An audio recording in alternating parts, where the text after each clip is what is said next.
Good morning, everyone. Welcome to Manitou Bawateg campus of Seven Generations Education Institute. Ogima Benez Indigo, Brent Tukini Indigenous Cause. I'm Brent Tukini. I'm the CEO of Seven Generations Education Institute. I'm honored here. It's an honor here being here today for this announcement.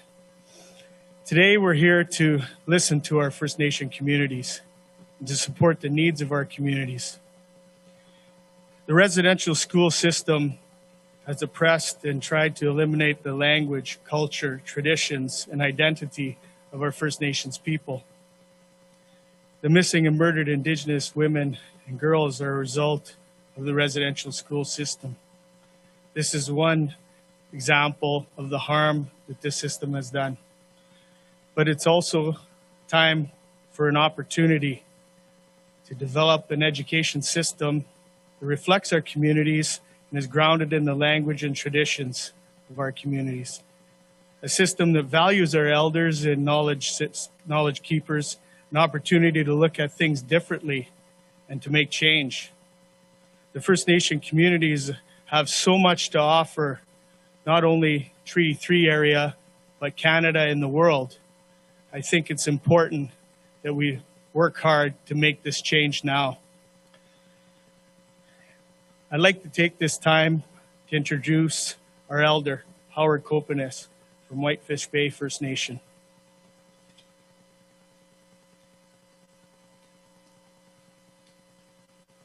Bonjour.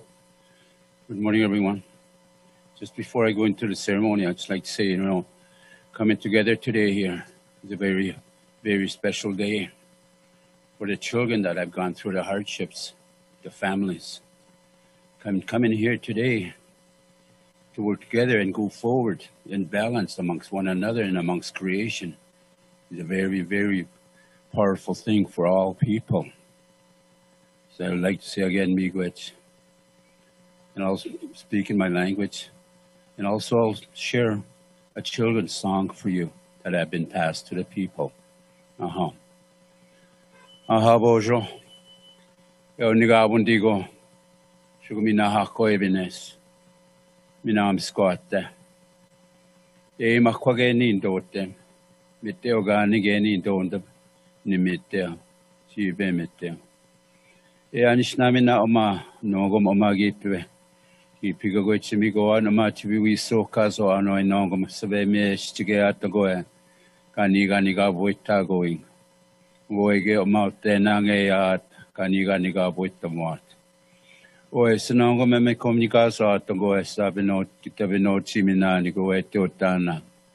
Agi pije kitimagi ayat. E bege soma nogum oma noje babazakuitoing. Oe gigain. Oe situtatin. Oe game no nagitoin. Oe ge kinoigain. Oe tiniganing soe, tinije. De biskutse in a kitchenije mosata mink soe gegin und gijoe dagosinina. Ngoe gega wicha mangoasongo upskiet in angitwa. Aha geget tapitsis in nagat nongum oe. Nibu gego ejo tisigo is it. Gab mat is it. She got the semi always say she was sending magua nongo magoa. No, I say my jebagi me on pap some oe. To we so koya to when oe. Chip me no door. I meet the soy, mammy conjugating ogoa. Goa be no chioxa. Miseva bam beitiat. No ege she joined Dagosiat again no amigo niayan. But she joshko no moindo. Aha mi so get me ma chairman oe. Ma we chip me babisinda go easy. We any chip me an enemy go easy. Aha.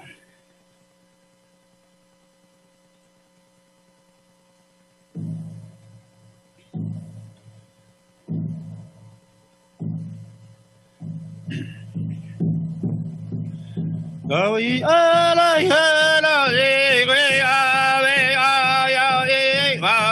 ya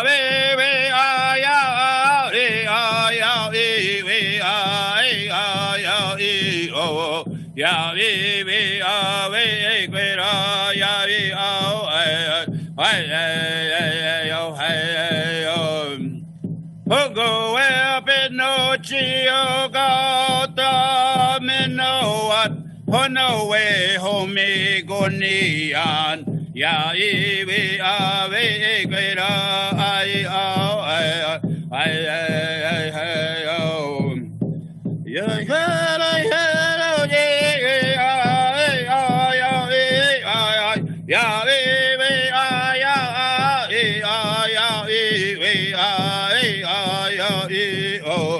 ya we ave kwera ai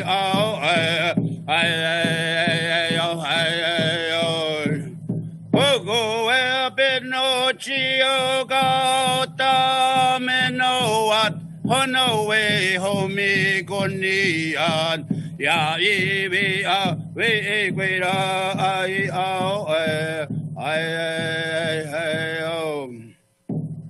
Hongo e Pinocchio gata meno at hono e homi gonian ya iwi ave kwera ai aha misronagenin e kosichigean aha bebe kangeni tagois genen migois genin mavi so casual aha misronae aha igwech oh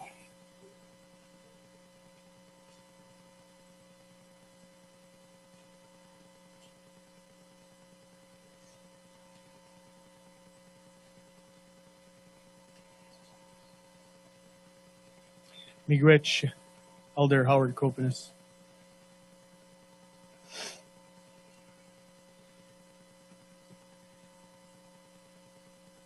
I would like to take this time to introduce Premier Doug Ford. Well, good morning, and thank you, Brent, for the introduction. And I want to thank you, Brent, for the 30 years of service with Indigenous education. Thank you to Minister Rickford, Elder Howard Copenes, Grand Chief Kavanaugh, Chief Mark Hill, Teresa Stenlund, Councillor Region 1 of the Métis Nation of Ontario for joining me today. Like all Ontarians, I was heartbroken by the tragic news that a burial site had been found at a former residential school in Kamloops, British Columbia. We grieve for each of the 215 children that lost their lives, as well for their families and the communities that they were taken from. This is a moment to recognize the painful legacy of Canada's residential school system and of the damaging, lasting effect it has had on survivors and Indigenous communities. We know the news from Kamloops has deeply impacted survivors and their families, and that Indigenous people are hurting, including here in Ontario. We're here to support them. Indigenous leaders and Ontarians are seeking meaningful reconciliation. And while we're prepared to work with the federal government, we simply cannot wait any longer to act. Support survivors, their families, and Indigenous communities. That is why Ontario is committing $10 million over the next 3 years to identify, investigate, protect, and commemorate residential school burial sites and cemeteries. Our government will work in collaboration with Indigenous leaders to ensure the process is Indigenous-led and respects the wishes of residential school survivors and their families and the affected communities. And we will see this work through right to completion. We will also ensure appropriate mental health supports are available. There is painful but necessary work ahead, and we must confront what happened for reconciliation to be achieved. It's important for all Ontarians to be aware of the dark history and painful legacy of the Indian residential school system, so that we can work together to build a more equitable Ontario for Indigenous people. Now, I'll hand things over to Minister Rick Megwich.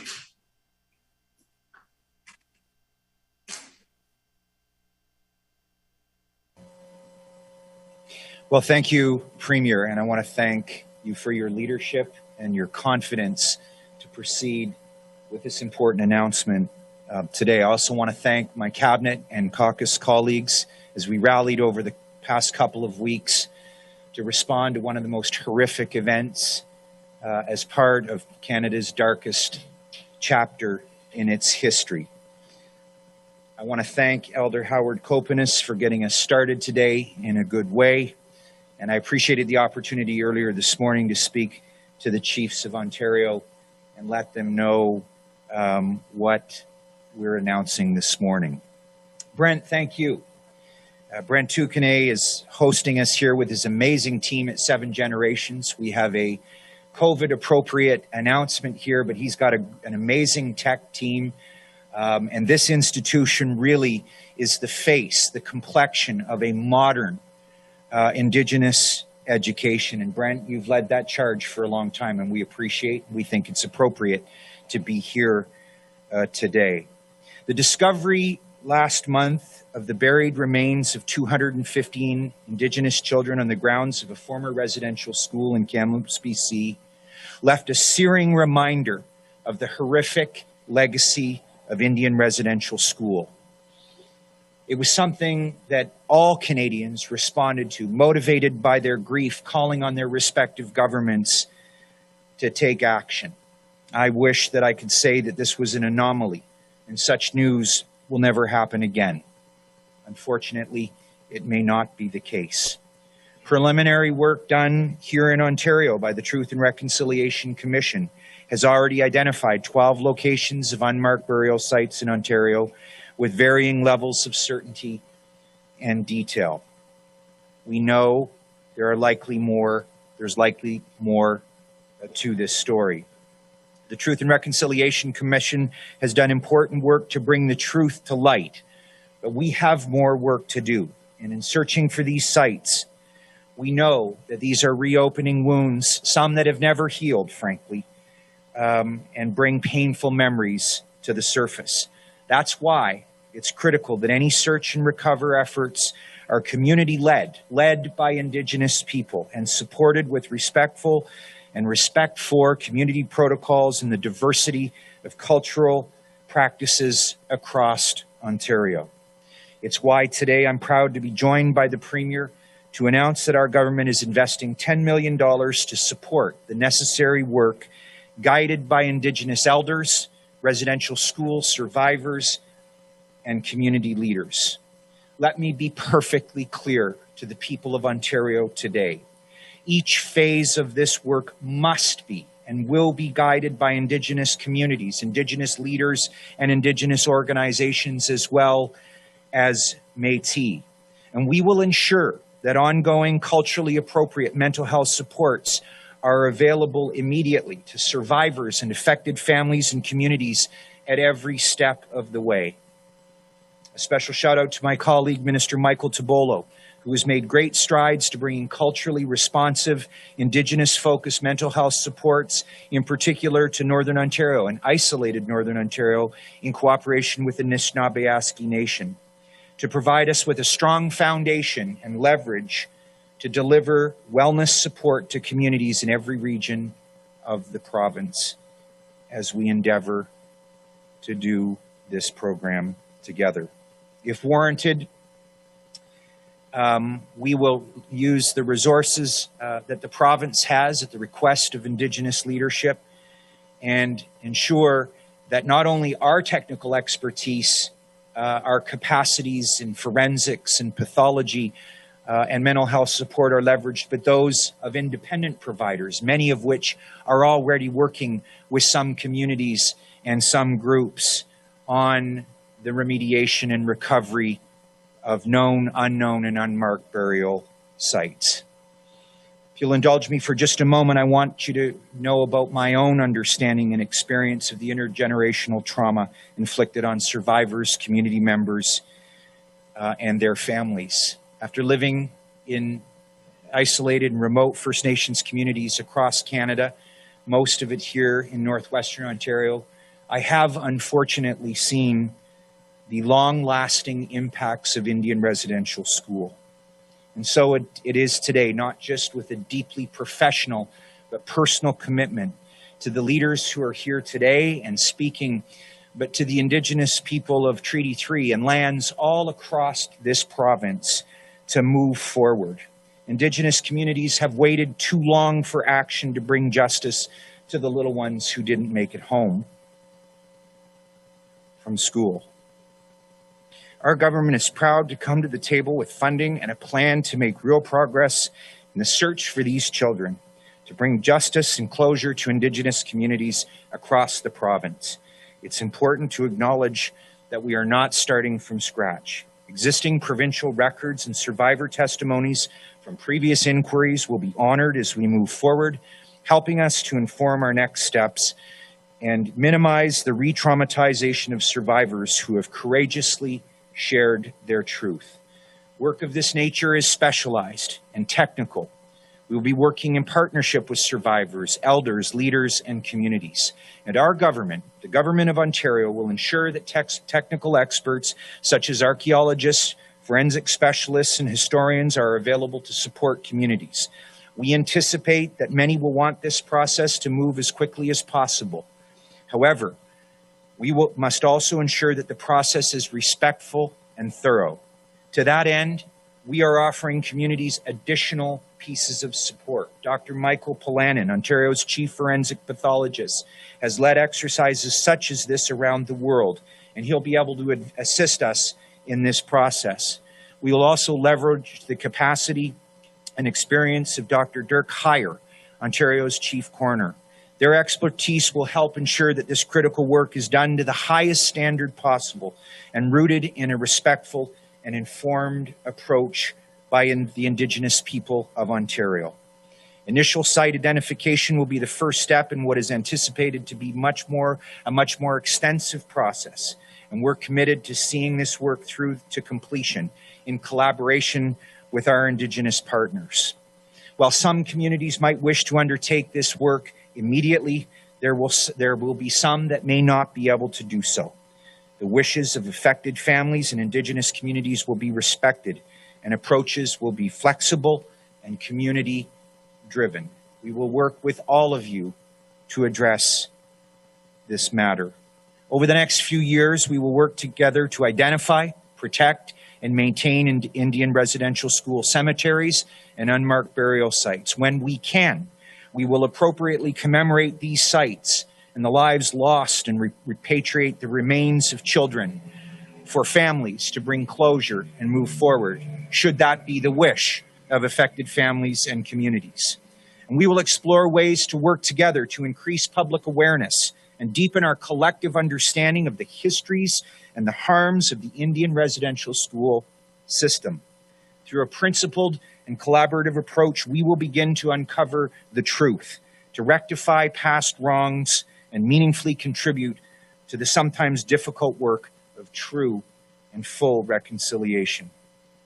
I'm thankful to the Indigenous leadership who join us here today, and I look forward to hearing from them in a moment. I want to thank Grand Chief Kavanagh, Grand Council Treaty 3, Teresa Strenlin of Métis Nation here in Kenora, Chief Mark Hill of Six Nations of the Grand River, who's joining us virtually today, and other Indigenous leaders here and that I joined earlier this morning to share in this news. I also want to mention and appreciate the letter that I received from MPP Saul Mamakwa in Keewatin. Saul, I know we spoke in the legislature not long ago. The contents of your letter, I think you'll find, are respected and reflected in the work that was well underway the moment we found out of the horrific tragedy in Kamloops. I look forward to working with you on this. I also want to acknowledge the words of support from other chiefs, Ontario Regional Chief Roseanne Archibald, who called for this process, former Grand Chief of Anishinaabe Nation, and my friend Alvin Fiddler. I'm honored to have your support in this plan. We will continue to rely on your knowledge and experience as we move forward. I want to thank everybody for being here today and making this announcement so special. My name is Greg Rickford. I'm the Member of Provincial Parliament for the Great Kenora Rainy River and the Treaty 3 lands. It's a privilege and an honor to serve my constituents, and it is humbly that I accept the responsibility to work with Indigenous peoples to recover, remediate, and move forward on this difficult chapter in the history of the Indigenous peoples here in Ontario. Thank you, Miigwech, Niyawan. I'll now turn it over to Grand Chief Francis Kavanagh. Thank you.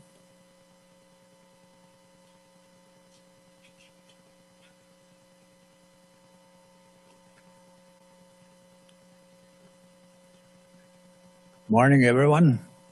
Mr. Miigwech, I'd like to thank our Honorable Minister, Greg Rickford, for introducing myself, also inviting me to take part in today's announcement. Son kami genang digo, kebeasige nenige, gimas, kinak, ke squatte gabo, ke oe imiteo izoin. Josh.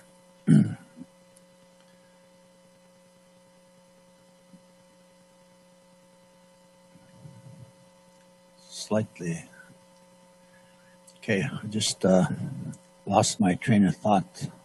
Anyways, I'm glad to be here. You know, I'd like to also acknowledge and say Miigwech to our elder, Howard Kupanes from Notikumegwaning. You know, I appreciate his words during his invocation and song to commemorate the lost souls, the 215th, and the subsequent remains that have been found in Manitoba and in Saskatchewan. And I'm sure there will be lots more found. Anyways, I have a prepared statement. Good morning, everyone. Miigwech for being here today. After the news of the 215 children found in Kamloops, our nation is heartbroken. This news has affected our people in deeply profound ways. While we already knew this occurred in Canada, it is incredibly painful to relive, especially for survivors and our families who have bravely been telling us the truth for decades. But truth be told, it has impacted every First Nation member throughout this land we call Canada. I have spoken to several people over the past few weeks of the unmarked graves on residential school properties here in Treaty 3. I have also heard of a desire to search for our children, to bring all of our children home.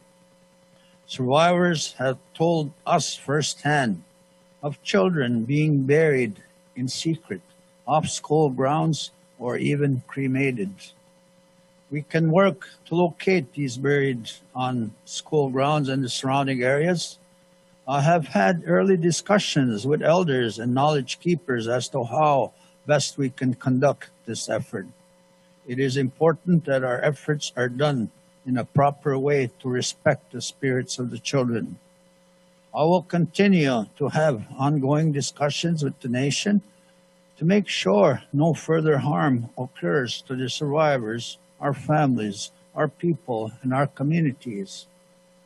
Many Canadians were shocked, perhaps shamed, with the news, and I encourage them to learn about the real history of residential schools and of many other forms of colonial violence inflicted upon our people, starting with the territory they reside in, which is the nation of Treaty 3.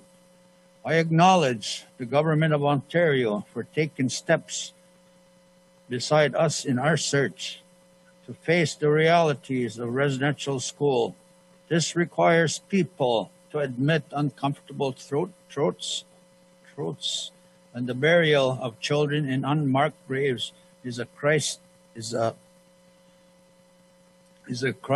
crime against humanity. And I would deem the perpetrators of these atrocities less human than us. As a society, we can no longer hide behind the past or deny the realities of what happened in Canada. We must admit the crimes of the past and actively work towards ensuring that is this no longer buried truth. The survivors, our children, our families, I want to offer my support, and that you want to, if you are ready to, please reach out to someone to talk to. We cannot suffer in silence any longer, and it is important that we work through this together. Chimiigwech for this day. Also, I just want to share a little bit of how I'm personally impacted by this. I myself did not attend residential school, but I had four of my sisters and one brother older than me that attended. And it pains me to have to relive their experiences. I once watched one of my sisters talk to a federal negotiator during a lunch break. She talked about her residential school experience to this non-native federal negotiator. And I don't know what they were saying. I was never brave enough to ask either, but both of them were sobbing, and it pains me to think about that today, and that's why I say that not only survivors are impacted, it's all the First Nations people in Canada are impacted by this discovery. With that, Chimiigwech again to the government for making this happen today. Miigwech.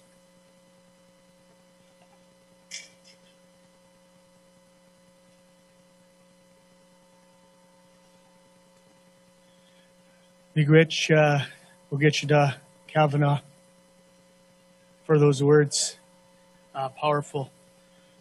I'd like to introduce Regional Councillor for the Northwestern Ontario Métis Community, Teresa Stenland.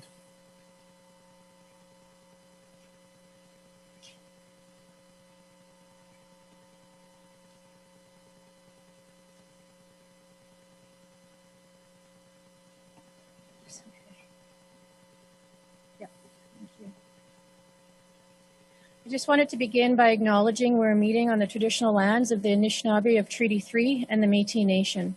I also wanted to acknowledge and thank Elder Howard Kopanis for the opening prayer and song, Chimiigwech.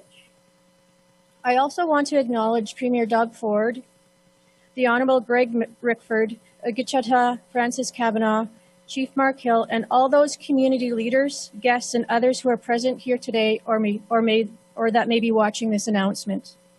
Today, I am thinking of the 215 Indigenous children that tragically lost their lives, and the hundreds more that lost their lives in the 130 residential schools across Canada. Sadly, so many in the Métis Nation have close family members who attended residential and day school institutions. My own family has been impacted by residential schools, but they were able to make it back home. Métis, First Nations, and Inuit children, families, and communities suffered under Canada's residential school system. However, the Métis experience of residential schooling remains largely untold.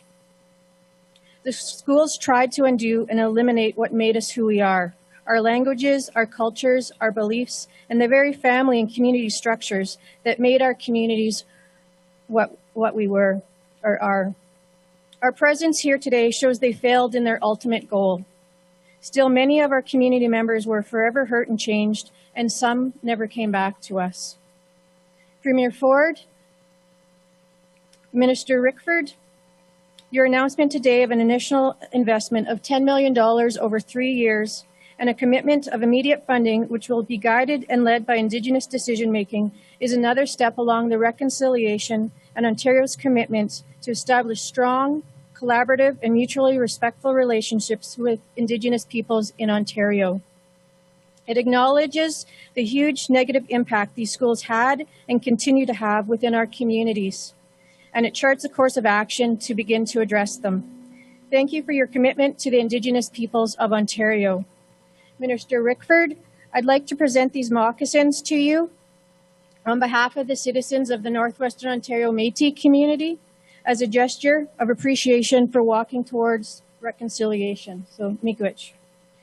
Merci, Marcy, miigwech. Thank you.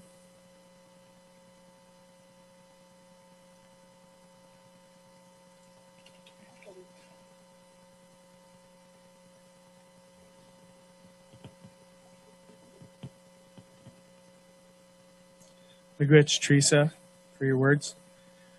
I'd like to take this time to introduce Chief Mark Hill of Six Nations of the Grand River. He'll be accompanied by his Indian residential school survivors. Chief Hill.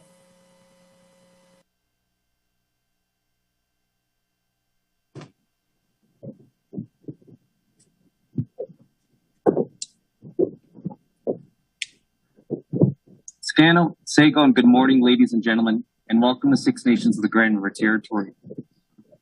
I would first like to start by acknowledging and thanking some of our survivors of the Mohawk Institute who are with us here today. I'd also like to recognize and acknowledge the opening prayer and song as we go and discuss further such a difficult topic. Also joining us here today and want to recognize Mayor Kevin Davis of the City of Brantford and MPP Will Bama for Brantford. I want to take a moment to bring a historical reality to life. Imagine your home life with your children. You raise them in your family, in your community, in your language, and with your culture and tradition and values. In the day-to-day life of family, your children learn what it means to be who they are, and they learn their identity and where they come from. But one day, officials representing the government show up at your front door and take your children away from you. They're put in a faraway institution, like example, what we're standing in front of today, where there is much misery, neglect, and abuse. You will not see them for a very long time, if ever again. Some of your children die, and some you don't even know what happened. Their bodies are not brought back to you, but instead they are buried in unmarked graves, and you never again know what happened. This was the experience of all too many Indigenous families, and all of our communities remember. After the 215 children were found at the Kamloops Residential School, a full investigation into all such burial sites across Canada has become critical. At Six Nations, this has been a bitter renewal of grief for all of us. We too had our children taken away to a residential school, the Mohawk Institute, also known as the Mush Hole, again, which we are standing in front of today. This was one of the oldest, longest running of the residential schools, operating for 142 years. The intent was the same, to change us, to make us other than who we are. The National Center for Truth and Reconciliation has documented evidence of 52 children who died here, but we don't know how many others are out there, or most importantly, where they are buried. We know that there were 46 children from Northern First Nations communities sent here, but again, we don't know what happened to them. The Mohawk Institute was unregulated and unaccountable from the start. As the TRC said, the federal government was responsible for neglecting the health and safety of children.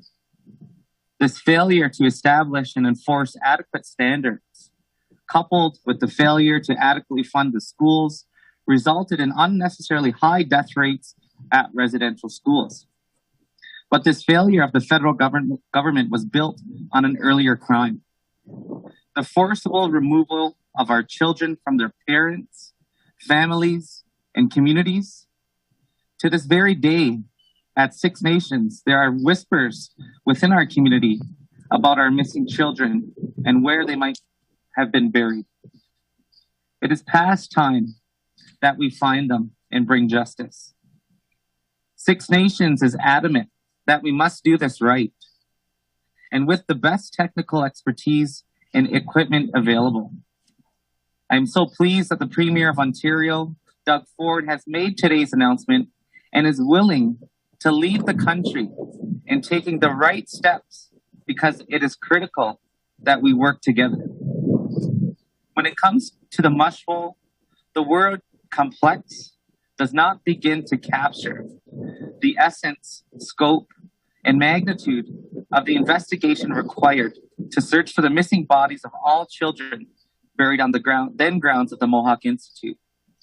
The Mohawk Institute burned down twice, changed locations, and was associated with substantial farmlands of well over 350 acres at least, on which the children were made to endure hard labor. In recent decades, nearby developments have also encroached upon related properties, which raises additional concerns about the feasibility of locating certain possible burial sites of our children who went missing so long ago. We must work with other First Nations communities in this process, as many of them also sent their children here. We don't know how many children in total we're talking about, and again, it is essential that we find out. The TRC also said that there were 51 children missing, but 215 bodies were found. The question is, how many will be found here? After reading a recent CBC article, I am disturbed and angered that it seems some companies may even be looking to take advantage of First Nations communities in the search for missing children. We must not allow those offering false services for their own profit to take advantage of survivors or our community. Make no mistake, Six Nations is adamant that there is no other option but to do this right with the best credible technology and experts. And again, they must be led by Indigenous communities and survivors. That is why we must approach this from a death investigative process. And we have called on the Commissioner of the Ontario Provincial Police, the Solicitor General, the Attorney General, and the Chief's Coroner's Office. And further, why we have sought the support of the Premier of Ontario and the Government of Ontario. Precedent has been set. Bodies have been found on the IRS property, and now by law, all other properties must be searched. Deaths have been reported, and there are reasonable grounds for these investigations as there is no other option.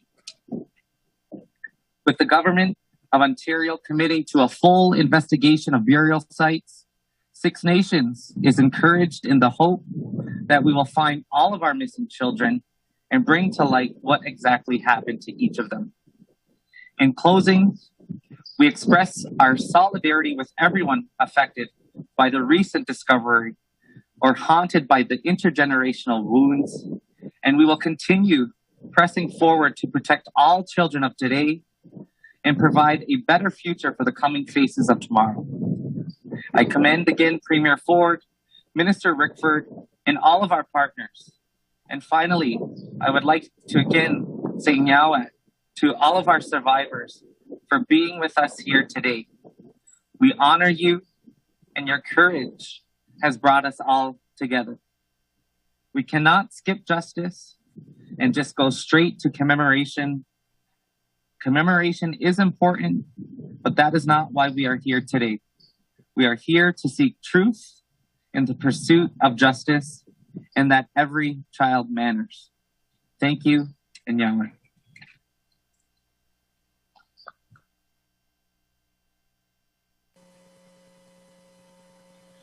Miigwech Chief Mark Hill for your words. I'd like to take a moment here to say miigwech to Premier Doug Ford, Minister Greg Rickford, to the Gitchada Francis Kavanagh, to Teresa Stenland, to Chief Mark Hill once again, to Treaty 3 Chiefs, Chief Lorraine Copen is sitting behind us. Before we end here, I'd like to just, in honor of the survivors, and to take a moment just of silence here to think about our lost children in Kamloops and the others across Canada.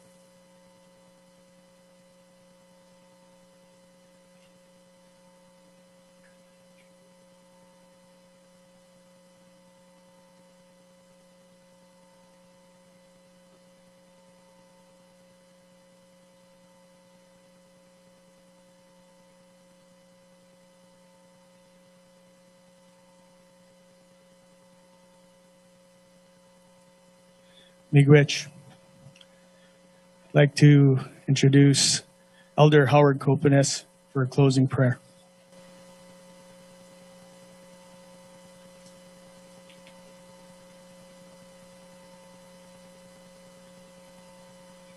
Aha, miigwech. Our teachings, our elders say, when we come together to talk about life, to talk about our children, to talk about our journey ahead, we do not close our gatherings. We just say miigwech until we meet again. And it's one of the teachings that has been with us for many, many generations. So at this time, I would just like to share with you a miigwech song that will help us to remember today and also go forward in a good way. How miigwech song.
Miigwech, Howard, for the song. That concludes our announcement today, and media and question and answers start now.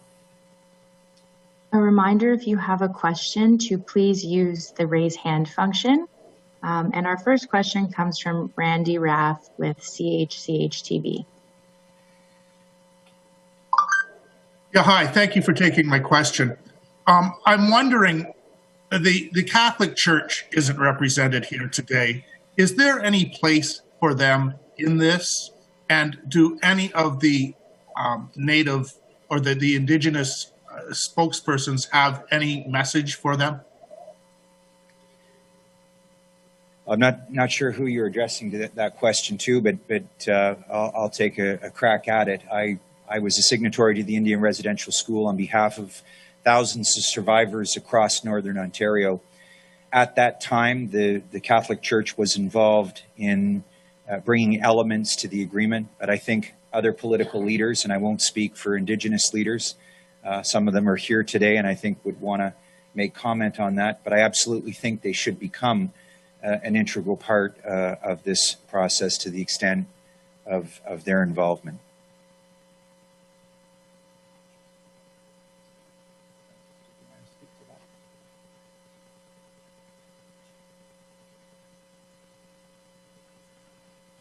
Which, Greg, I guess from our perspective as First Nations people, I believe that the Catholic Church needs to come forward and make efforts to bring the Pope to Canada for a formal apology to all First Nations across Canada.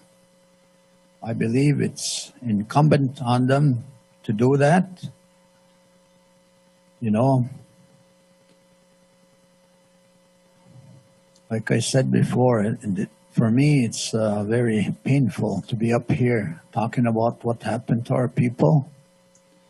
You know, there's going to be more remains found. I'm certain of that. And the perpetrators, even I've been reading different accounts from people that are still alive and in pain, being re-traumatized and stuff like that. they still see their perpetrators who are still alive, and still they haven't been accountable. They haven't been made accountable for what they've done, you know, in creating some call cultural genocide. But for us, it's genocide. That's what took place. They wanted to wipe us out. That's why I say those people that did these atrocities, you know, they were very dehumanizing. That's why I say, you know, to me, the perpetrators were less of a human being than us. That's what I believe in. I mean, why would another human being do what they did to our children, to our people? So I mean, they need to be held accountable. They need to come forward and try bring the Pope to come about and make that official apology to the people of First Nations of Canada. With that, Dr. Miigwech, for allowing me to say a few words. Ahaw Miigwech. Randy, do you have a follow-up? Yes, I do. I'm wondering if the if criminal charges, clearly horrific crimes took place in these schools. Do we anticipate any criminal charges to come out of any of these investigations?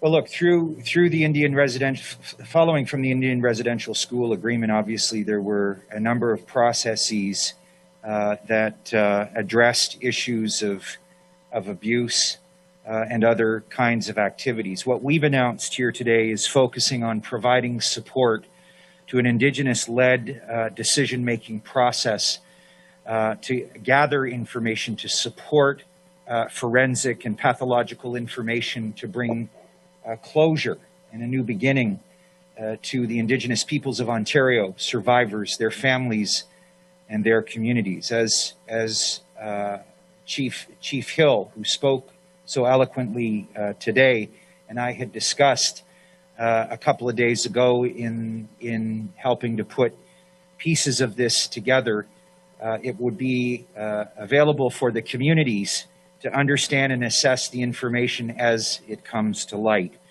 But the province's role, obviously, in a federally administered program in partnership with other entities, our interest and our role and responsibility in this today, as has been said by a number of Indigenous leaders, is to simply support them, to leverage our technology and our capacity. I'm sorry, I had my mask on there. In an effort to identify, investigate, protect, and commemorate this horrific occurrence from the Indian residential school legacy.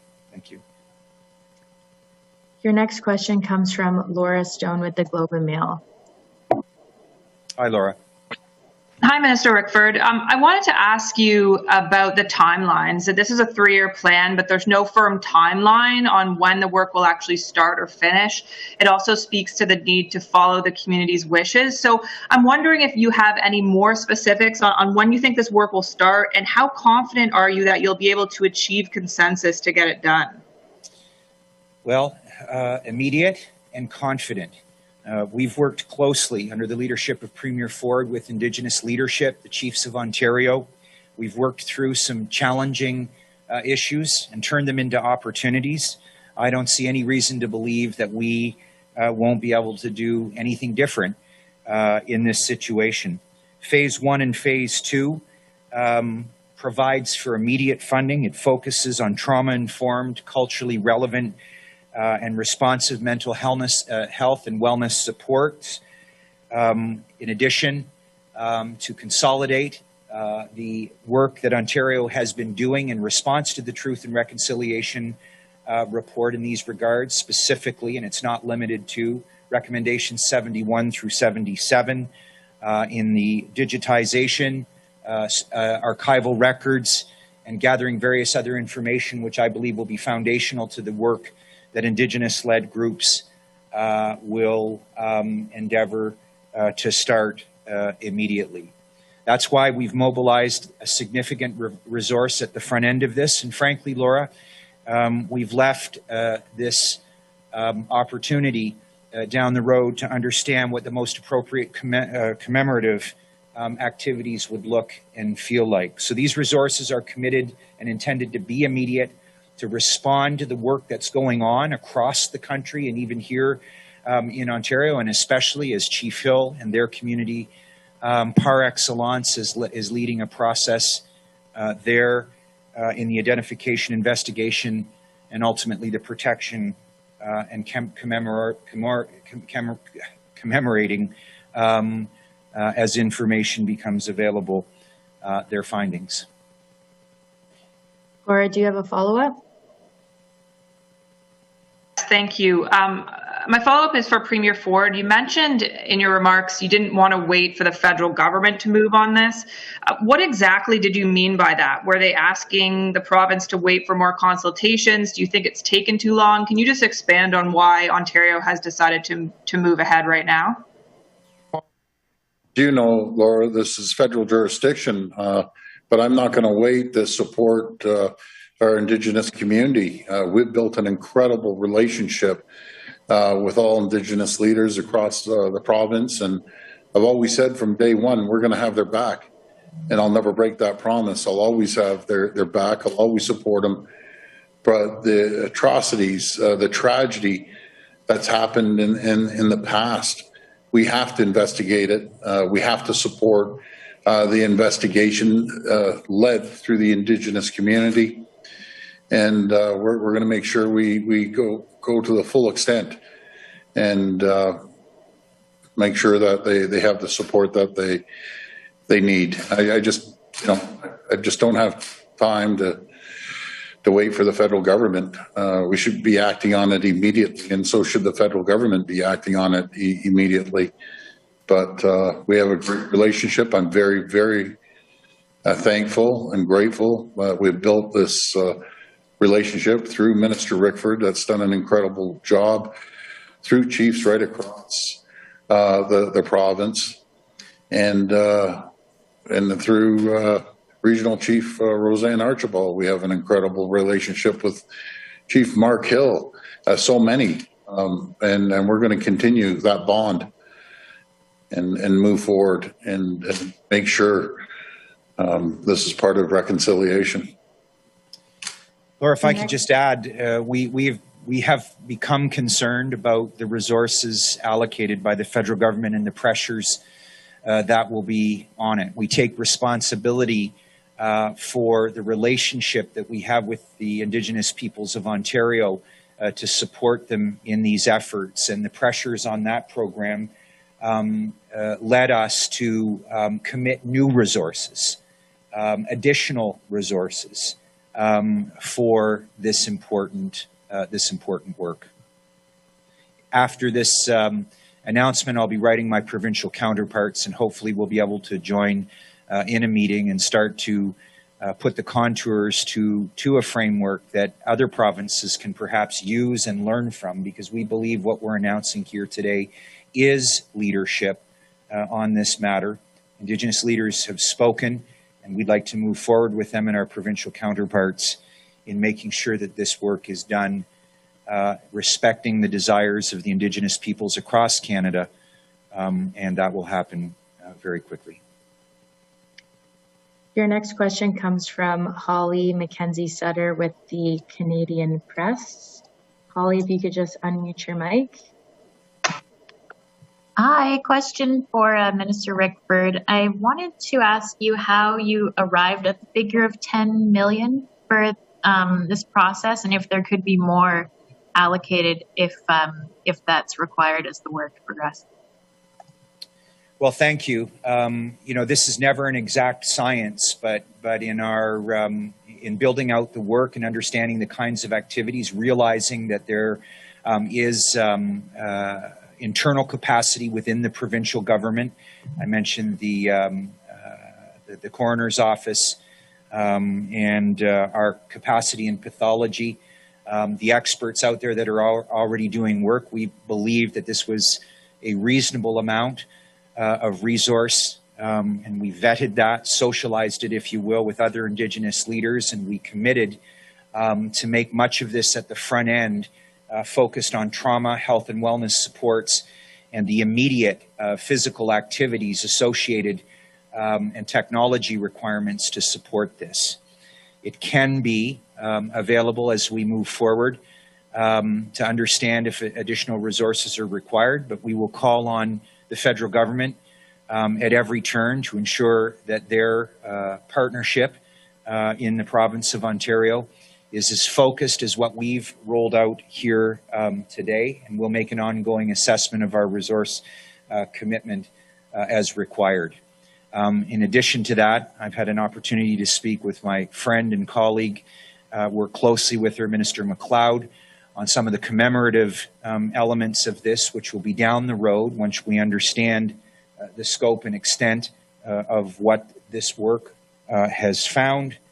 As difficult as that is to imagine, I thank Minister MacLeod for her leadership and desire to work with my ministry where other resources may be committed as part of Ontario's heritage. Thank you. Follow-up? Yeah, I'm just wondering if the search might extend beyond sites that are designated as Indian residential school grounds, like if there are other possible burial grounds that aren't a part of those official sites, could the work extend there? The answer is yes. Much of this information is within the knowledge of survivors and Indigenous leaders. And today what we're providing is an opportunity moving forward for that information to come forward. As you heard Ogichida, Grand Chief Kavanaugh allude to, it may be true that there are unmarked graves and that they may not be immediately proximal to